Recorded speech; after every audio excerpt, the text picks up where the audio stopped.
Your joints are not breaking because you're aging. They're breaking because they've been slowly forgotten. Long before pain appears, movement disappears. Biology is quite that way. Joints don't scream for attention. They adapt, they stiffen, they retreat. While we search for relief in bottles and powders, the body is waiting for something far simpler to be used, because joints are living tissues.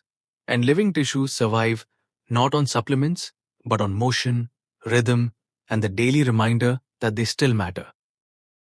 Joints are often spoken about as if they are mechanical hinges, passive structures waiting to wear down with time, but biologically, they are far more alive and responsive than most people realize. Unlike muscles, which are richly supplied with blood vessels delivering oxygen and nutrients directly to every fiber, joint cartilage exists in a very different world. Cartilage has no direct blood supply of its own. There are no arteries threading through it, no veins carrying waste away. Instead, cartilage survives through a subtle, elegant system that depends entirely on movement. Every time a joint bends, straightens, compresses, or gently rotates, it creates pressure changes that push synovial fluid in and out of the cartilage. This fluid is not just lubrication, it is nourishment. It carries glucose, oxygen, and signaling molecules into the cartilage and washes metabolic waste away, much like tides refreshing a shoreline. When movement is frequent and varied, this fluid exchange happens thousands of times a day. The cartilage remains hydrated, elastic, and resilient. Its collagen fibers stay aligned, and the cells within it, called chondrocytes, receive the mechanical signals they need to maintain tissue integrity. These cells are exquisitely sensitive to motion. They respond not to pills, but to pressure and release, to the gentle reminder that the joint is still part of an active, responsive body. In this way, movement becomes a language the body understands at a cellular level, telling joint tissue that it is still needed, still valuable, still worth maintaining. When movement diminishes, the system quietly breaks down. Without regular compression, synovial fluid circulation slows. Nutrients arrive less frequently. Waste products linger longer. Cartilage begins to dry and lose its smooth, glass-like surface. The changes are microscopic at first, far below the threshold of pain. This is why joint damage often feels mysterious when symptoms finally appear. By the time discomfort is noticed, the biological environment of the joint has already shifted for years, sometimes decades, towards stiffness and fragility. This explains why supplements, even well-studied ones, struggle to deliver the results people hope for. Swallowing nutrients does not guarantee they will reach cartilage in meaningful amounts, because there is no direct delivery route. The body cannot simply shuttle compounds from the bloodstream into cartilage tissue on demand. Movement is the gatekeeper. Without it, even the most promising ingredients remain largely inaccessible to the very tissue they are meant to support. Supplements may play a supporting role, but they cannot replace the fundamental mechanism by which joints stay alive. From an evolutionary perspective, this makes profound sense. Human joints evolved in bodies that walked, squatted, reached, climbed, and carried daily. The expectation of movement is built into their design. Cartilage is not meant to be preserved in stillness, like an artifact in a museum. It is meant to be renewed through use. Each step, each bend, each gentle rotation acts as maintenance. A small act of care, repeated often enough to sustain function over a lifetime. Modern life disrupts this ancient agreement. Chairs replace squatting. Screens replace reaching. Long periods of stillness replace varied motion. The body adapts efficiently, but not always beneficially. When joints are no longer taken through their full range, the nervous system begins to reinterpret them as optional. Muscles around the joint tighten to create a sense of stability. But this stiffness further limits movement, reducing fluid exchange even more. A quiet feedback loop forms. where less movement leads to poorer nourishment, which leads to more restriction, all happening without dramatic warning signs. Understanding that joints are nourished by movement reframes joint care entirely. It shifts the focus from rescue to preservation, from reacting to pain to maintaining dialogue with the body. Gentle, frequent motion becomes an act of biological communication. It says to the joint, "You are still part of the plan." This does not require intensity or strain. In fact, excessive load without adequate recovery can overwhelm cartilage cells.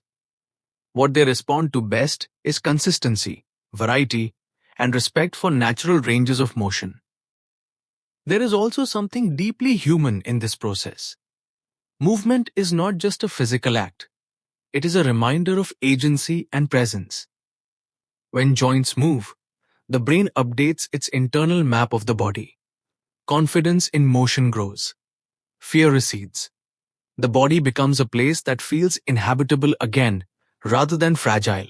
Joint health, then, is not merely about preventing degeneration, but about sustaining a relationship between mind and body that thrives on use rather than avoidance, on participation rather than protection, on the quiet intelligence of motion that keeps tissues alive by inviting fluid to flow, cells to respond, and structure to renew itself in response to the simple act of being moved again and again, through space, through time, through the ordinary gestures of daily life that ask nothing dramatic, only continuity, presence, and the willingness to keep joints gently alive by allowing them to do what they were always designed to do, which is to move in response to living, not as an afterthought, but as an ongoing biological conversation that never truly stops as long as motion remains part of the story. Daily full-range motion is one of the most underestimated biological signals the body receives. Yet, it is one of the most powerful protectors of joint health. A joint is not defined only by the bones it connects, but by the space it allows, the surfaces that glide, and the fluid that fills the microscopic gaps between them. Synovial fluid exists to reduce friction. Yes, but more importantly, it acts as a transport medium for nutrients, enzymes, and protective molecules that maintain the integrity of cartilage. This fluid does not circulate on its own. It moves in response to motion, particularly motion that explores the full range the joint is capable of, not just the limited angles used during routine habits. When a joint moves fully, it experiences changing patterns of pressure across its surfaces. These pressure gradients gently squeeze and release cartilage, encouraging synovial fluid to flow into areas that might otherwise remain stagnant. Portions of cartilage that are rarely compressed during partial movement can become undernourished over time. Full-range motion ensures that no region of the joint is consistently neglected. It distributes mechanical stress evenly, preventing localized wear and allowing tissue to adapt uniformly rather than deteriorate in isolated patches. At the cellular level, joint tissues are constantly listening. Chondrocytes respond to mechanical cues by adjusting how much collagen and proteoglycans they produce. These substances give cartilage its strength, elasticity, and ability to retain water.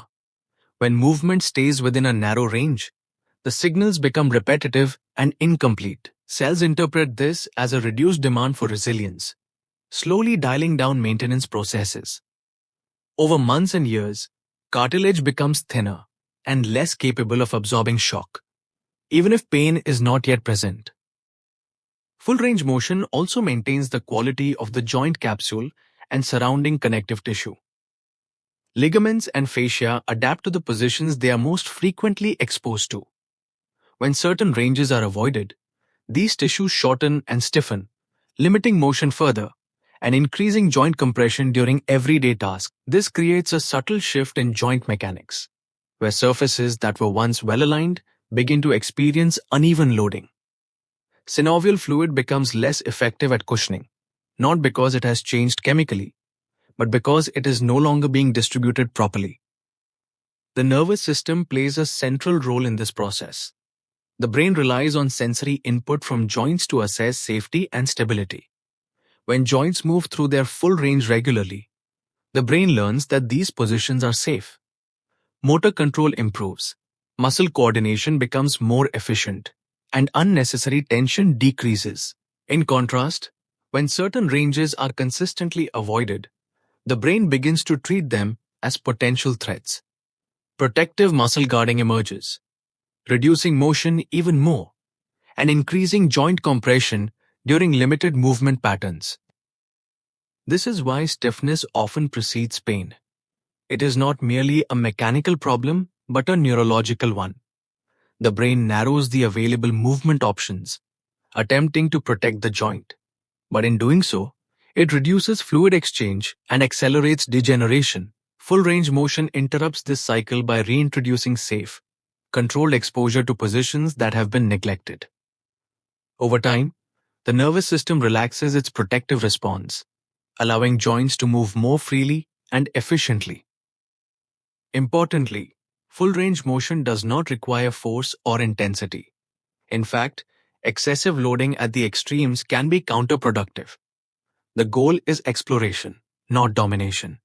Gentle, slow movements taken to comfortable end ranges allow tissues to adapt without triggering defensive responses. This kind of motion encourages synovial fluid to bathe cartilage surfaces thoroughly, enhancing lubrication and nutrient delivery while minimizing wear.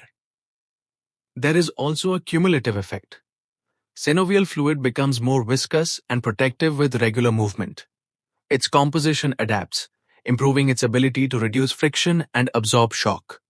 Joints that are moved daily through varied ranges develop a more robust internal environment, one that resists inflammation and tolerates stress more effectively. This resilience is not built in moments of intensity, but in the quiet repetition of daily motion. Over time, the benefits extend beyond the joint itself. Muscles surrounding the joint maintain balanced strength and flexibility. Posture improves. Movement efficiency increases. The body distributes forces more evenly across multiple joints, reducing the burden on any single structure. This systemic harmony begins with something deceptively simple, allowing joints to move the way they were designed to move, fully, gently, and often. In this light, joint care becomes less about intervention and more about permission. Permission for joints to explore space, to experience compression and release, to keep synovial fluid in motion and tissues responsive. It becomes a daily practice of listening rather than correcting, of maintaining dialogue rather than imposing solutions. When joints are given this opportunity consistently, they tend to remain quiet, cooperative, and resilient. Not because they are being protected from use, but because they are being sustained by it through motion that keeps fluid circulating, cells responsive, and structures aligned in a way that supports movement as a lifelong expression of health rather than a risk to be avoided as time moves forward. Before pain ever appears, the brain has usually already changed the rules of movement. This happens quietly, without conscious awareness, and often long before any tissue damage reaches a critical level. The nervous system's primary job is not to keep joints flexible or strong, but to keep the organism safe. It constantly evaluates signals coming from joints, muscles, and connective tissue, looking for signs of threat, instability, or uncertainty. When movement becomes repetitive, limited, or absent, the brain begins to interpret certain ranges of motion as unfamiliar, and unfamiliarity is often processed as potential danger. Joints are rich in sensory receptors that provide the brain with information about position, speed, pressure, and tension. These signals help create an internal map of where the body is in space. When a joint is moved regularly through a wide range, this map stays detailed and accurate. But when certain movements are avoided day after day, the sensory input from those ranges fades. The brain's map becomes incomplete, like a landscape with missing roads. Rather than encouraging exploration, the nervous system responds by tightening control. Muscles surrounding the joint increase baseline tension, limiting motion, not because damage has occurred, but because uncertainty has. This protective tightening feels like stiffness. It is often described as tight muscles or getting older, but biologically, it is a safety strategy. By reducing range of motion, the brain narrows the number of positions the joint can enter, lowering the chance of unexpected strain. In the short term, this can feel stabilizing. In the long term, it changes joint mechanics in ways that quietly increase stress. Reduced movement means reduced synovial fluid circulation, less nourishment for cartilage, and greater friction within the joint. The very strategy meant to protect the joint begins to undermine it. What makes this process difficult to recognize is the delay between restriction and pain. The brain does not wait for pain signals to act. It responds to changes in movement quality, variability, and confidence. Long hours of sitting, favoring one side, avoiding deep bends or rotations, all send subtle messages that certain positions are no longer part of daily life. The brain adapts efficiently, but not selectively. It assumes that unused ranges are unsafe ranges. Over time, this assumption becomes the new normal. Pain, when it finally appears, often feels sudden and unprovoked.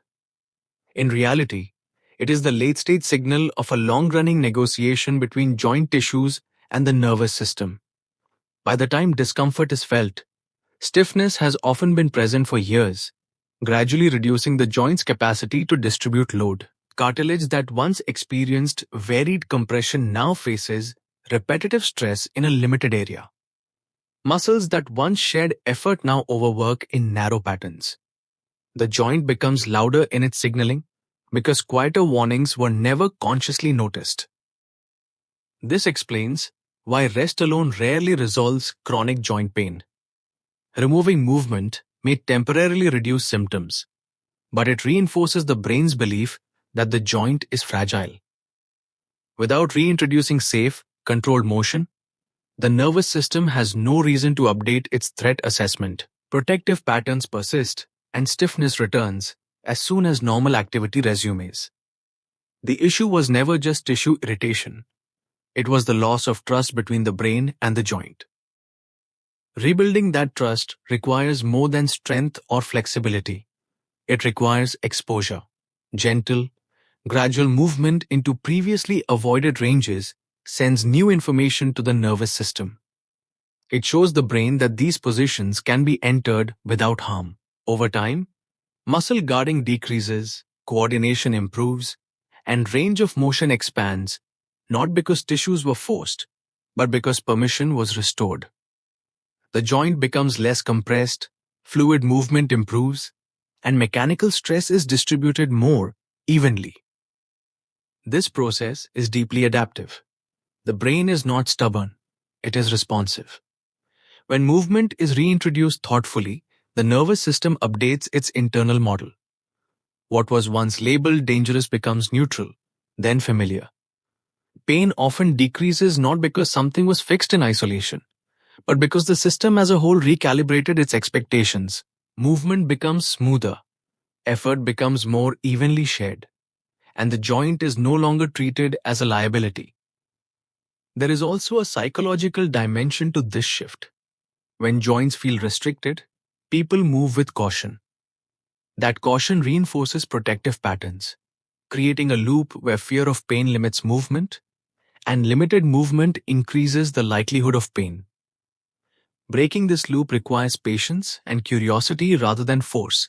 Exploring motion slowly, without chasing intensity, allows both mind and body to relearn safety together. In this sense, joint health is inseparable from perception. What the brain believes about a joint shapes how that joint is used, nourished, and loaded.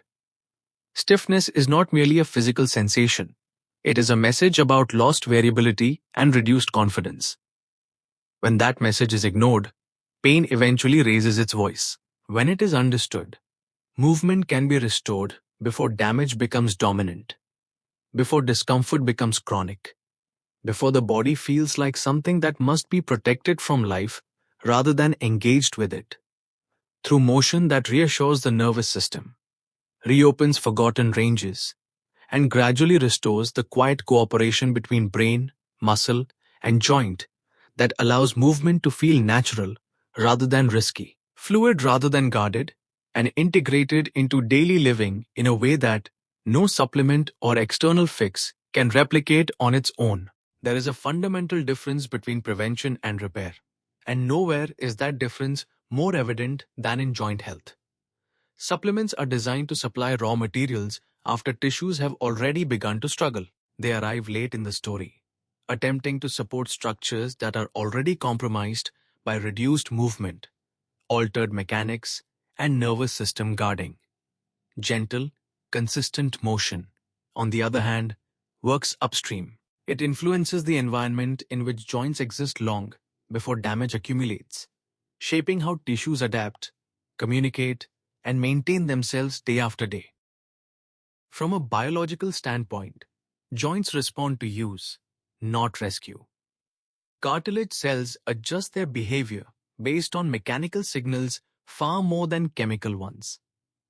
When joints experience regular, low-level loading through natural ranges of motion, these cells maintain their capacity to produce the substances that keep cartilage resilient and hydrated. This process happens continuously and quietly. There is no dramatic sensation associated with it, no immediate feedback that something beneficial is occurring, which is why it is so often overlooked. Prevention rarely announces itself. Supplements appeal because they promise a shortcut, a way to bypass the slow discipline of daily movement. They suggest that joint health can be restored through ingestion rather than participation.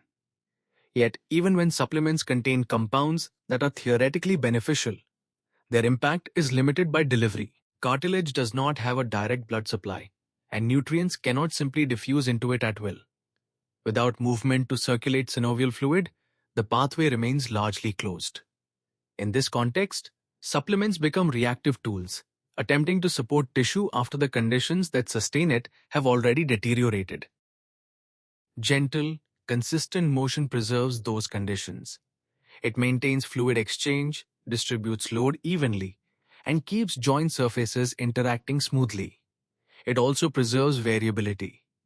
Joints that move daily in multiple directions avoid the repetitive stress that leads to localized wear. Instead of concentrating force in a narrow zone, movement spreads it across the entire surface, allowing tissues to adapt without becoming overwhelmed. This kind of adaptation is subtle but powerful, building resilience through exposure rather than protection. There is also an element of timing that matters. Motion acts early, often before discomfort arises. Supplements are usually introduced after pain becomes noticeable, when stiffness has already set in and movement has already been reduced. At that stage, the nervous system may be guarding the joint, limiting the very motion needed for nourishment. Without addressing that restriction, supplements are asked to perform a task they are not designed for, compensating for a lack of mechanical stimulation that only movement can provide. Consistent motion also influences inflammation in a way that supplements cannot fully replicate. Gentle movement helps regulate the flow of inflammatory mediators within the joint, encouraging resolution rather than accumulation. It supports lymphatic circulation and metabolic waste removal, reducing the low-grade inflammation that often accompanies stiffness and immobility. This effect is systemic and local at the same time, woven into the rhythm of daily activity rather than isolated in a dosing schedule. Perhaps most importantly, movement preserves function, not just structure. A joint that moves well maintains coordination with surrounding muscles and connective tissue. This coordination reduces unnecessary strain, preventing microtrauma that can accumulate silently. Supplements cannot teach muscles when to relax or how to share load efficiently. They cannot restore timing or balance.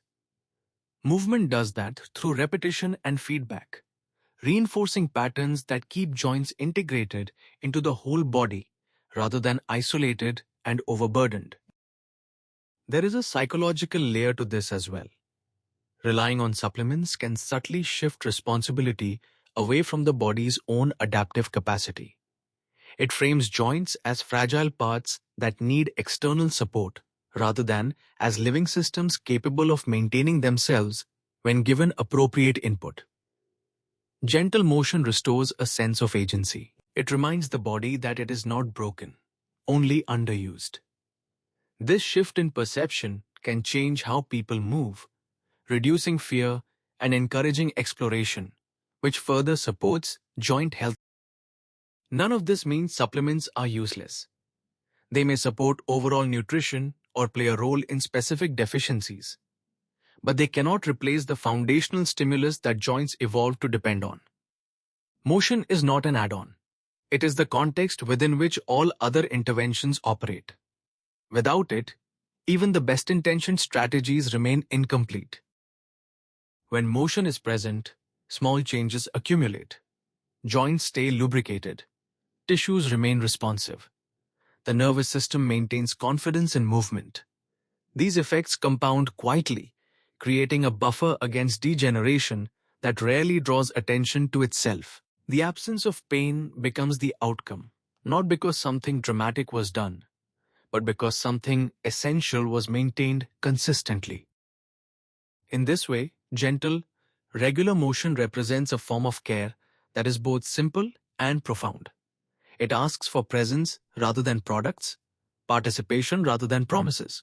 It works not by fixing what is broken, but by preventing breakdown from becoming inevitable, by sustaining the biological processes that keep joints adaptable and resilient over time, allowing the body to age with continuity rather than interruption, supported not by reactionary measures taken after discomfort appears, but by a daily practice of movement that quietly does its work long before symptoms demand attention, long before supplements become a consideration, and long before joint health feels like something that must be regained rather than simply preserved through the ordinary act of moving as a living body was always meant to move.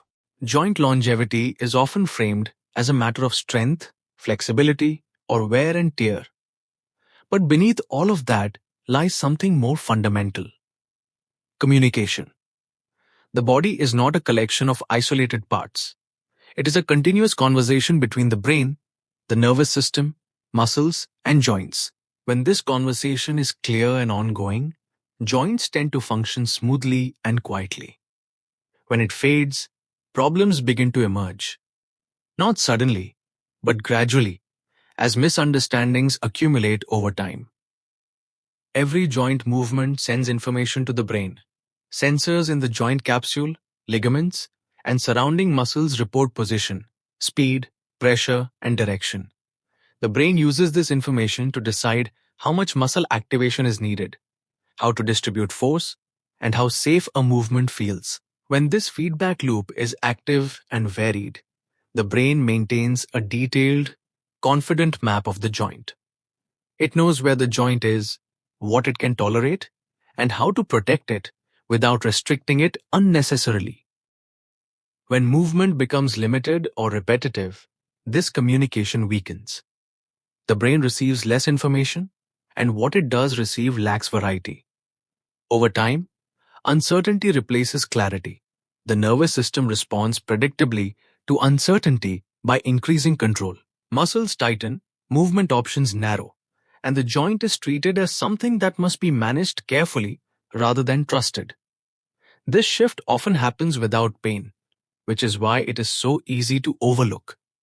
The body adapts silently, prioritizing safety over efficiency. As communication decreases, so does coordination. Muscles that once worked together begin to compensate for one another. Some take on too much load while others disengage. The joint becomes the meeting point for these imbalances, absorbing forces that were once shared. Friction increases, fluid movement decreases, and tissues experience stress in ways they were not designed to handle consistently. The joint itself has not failed. The system around it has lost coherence. Restoring joint longevity then is less about correcting a single tissue and more about reopening lines of communication. Gentle, varied movement reactivates sensory input. It reminds the brain of positions that have been forgotten and reassures it that these positions are safe. As confidence returns, muscle tension decreases and coordination improves. The joint experiences movement that is smoother, more evenly loaded, and better supported by the surrounding system. This process cannot be rushed. Communication builds through repetition and consistency. Each time a joint is moved through a comfortable range, a small message is sent and received. Over time, these messages accumulate, updating the brain's expectations and reducing the need for protective strategies. The joint begins to feel more available, not because it has been forced open, but because it has been invited back into use. There is an emotional dimension to this as well. Joints that feel unreliable often lead people to move cautiously, avoiding certain activities or positions. This avoidance further reduces communication, reinforcing the sense that the joint cannot be trusted. When movement is reintroduced gradually and intentionally, confidence grows alongside capacity. The body begins to feel like a partner again, rather than an obstacle. This shift in relationship is subtle, but it has profound effects on how movement is experienced and sustained. Longevity emerges from this sustained dialogue. Joints that remain in communication with the nervous system adapt continuously.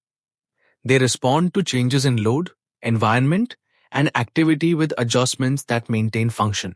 Instead of accumulating damage silently, they redistribute stress, recover more efficiently, and signal earlier when something needs attention.